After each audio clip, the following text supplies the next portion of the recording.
I was very excited, of course. Yeah, it was the biggest gig in town, you know, and by town I mean the world, you know. So the fact that they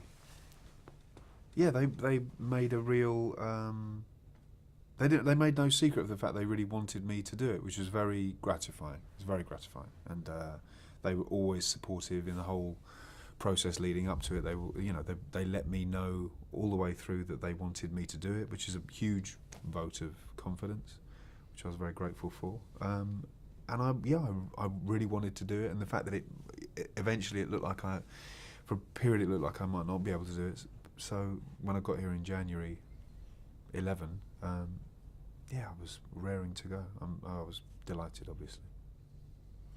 I mean, I think it was very interesting, sort of, because I was a huge fan of the Rings films, and you hear all of the stories that came out of the process of the filming, and the way that the characters were developed and the care that was taken from the filmmakers to make those characters come to life and shine in that way. And knowing that you're coming to join that family was really exciting, and we really were made to feel like part of the family. And you know, working alongside characters and actors from the Rings films was amazing, and actually seeing it for the first time yesterday when you first set eyes on Frodo and old Bilbo, and then the connection when you come onto the screen, I wanted to applaud. I just think it was amazing. Really, it's nicely done, beautiful. Isn't it? Yeah, really beautifully done.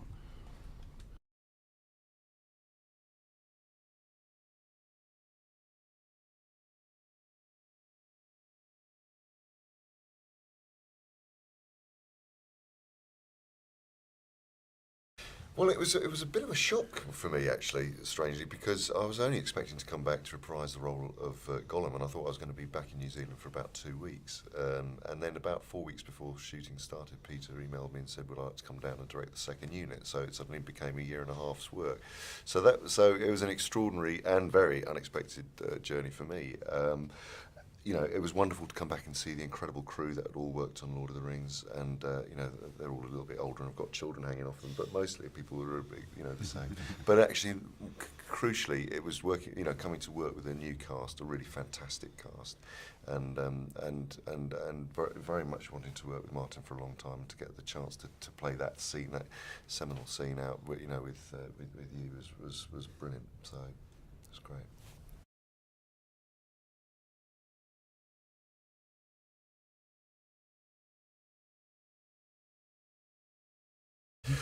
Well, Gollum is a very conflicted.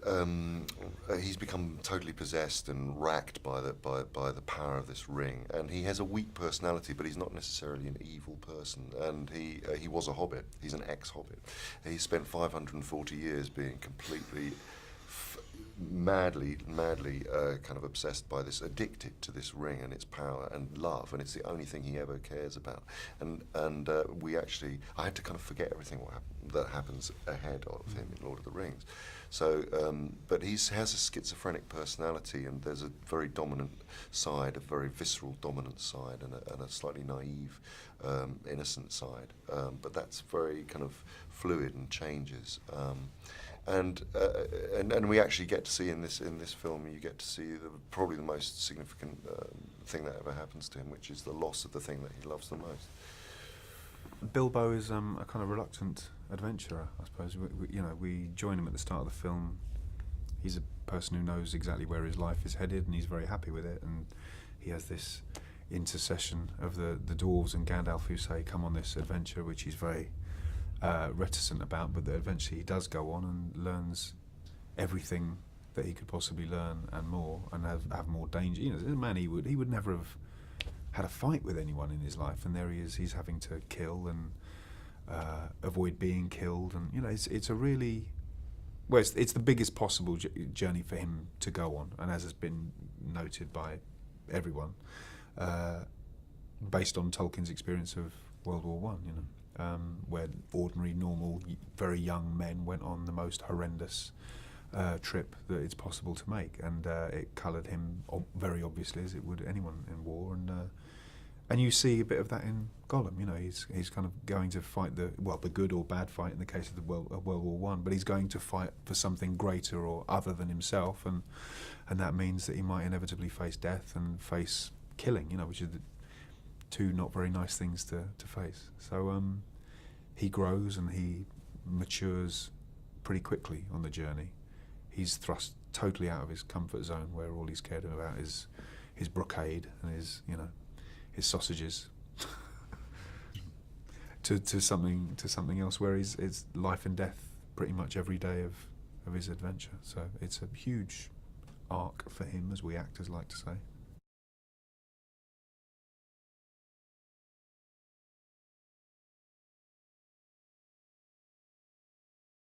Totally, yeah. He sees the Took side of him, not the Baggins side of him.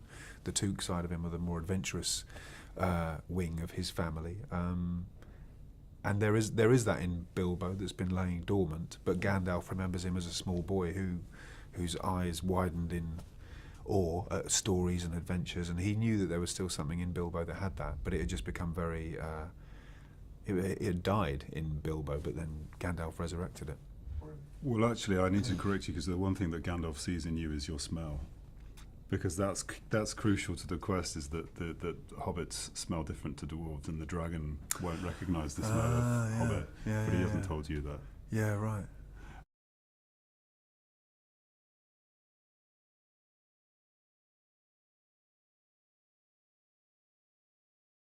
Yeah, so Thorin, he's just all about the quest.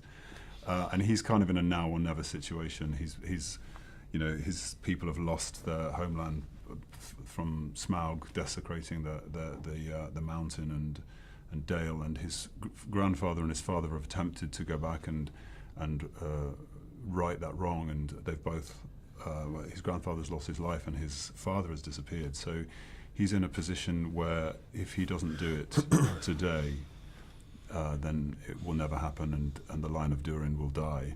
So he kind of enters the story with this great burden on his shoulders, and is persuaded by Gandalf to go and check out this hobbit, because Gandalf has a strategy that he thinks will enable the quest to succeed, and Thorin is very sceptical of it.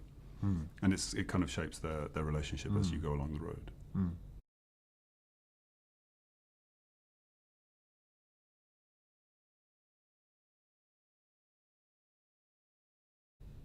Immensely. We still are. That's lovely. It's really, it's because it's a huge job. It's a huge undertaking, and the duration of time is, it's longer than most jobs you will ever do. So you have to. I mean, if you weren't enjoying it, it would be hell. Because you're doing it for 18 months. But it was a joy. It was really, really lovely. You're playing some of the most beloved characters in English literature and now world literature. So it's very, very lucky for us. Yeah.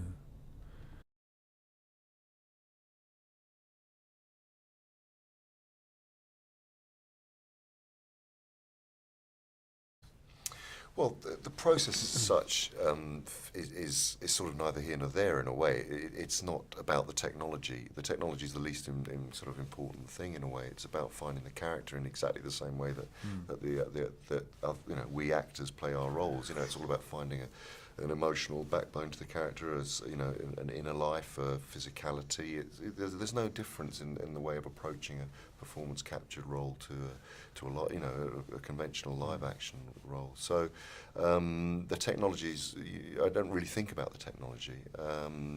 What it has done is become more transparent, in fact, because now we don't have to go back and repeat it on a performance capture stage at a later date, which is what we had to do on Lord of the Rings.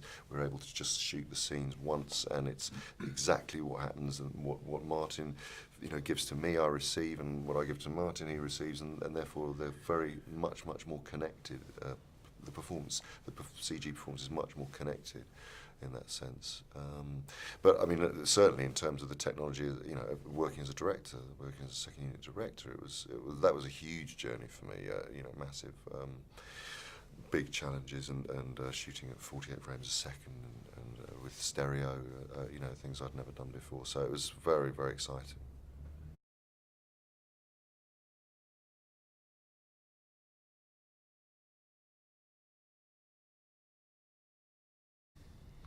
I found him incredibly succinct, actually, and somebody that didn't really obsess over the technology in our world. So he was very much about character and story, and was very gentle with that, and gave us space to play and experiment, and made it feel very intimate on set. So I felt that really helped me to develop a character. Yeah, he's interested in possibilities, and he's interested in choice, and he wants it, you know, because he wants to have fun the same way we do, and he wants to be surprised and excited in the same way that we want that. So he encourages it, and sort of creates an environment where you do feel you can play, which is nice.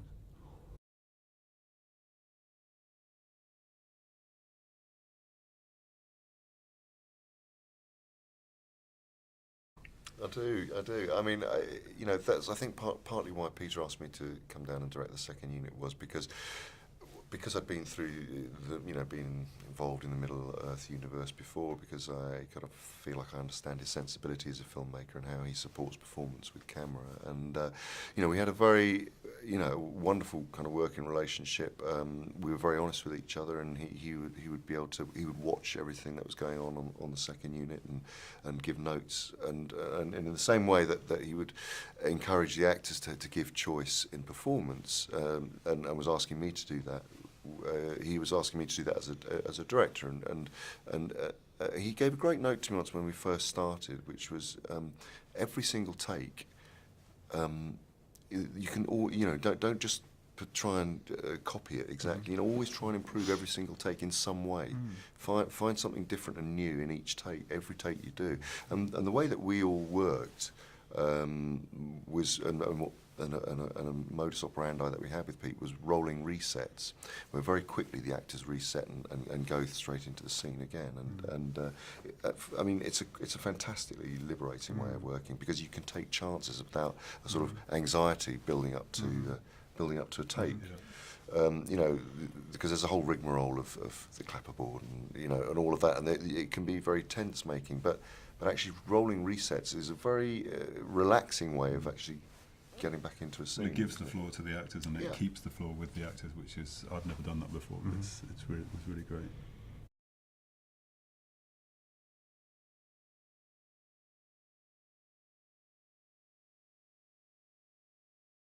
It's awful. No, it's lovely. That's what I meant to say. Yeah, it's a fantastic place. These films could only have been made in this country.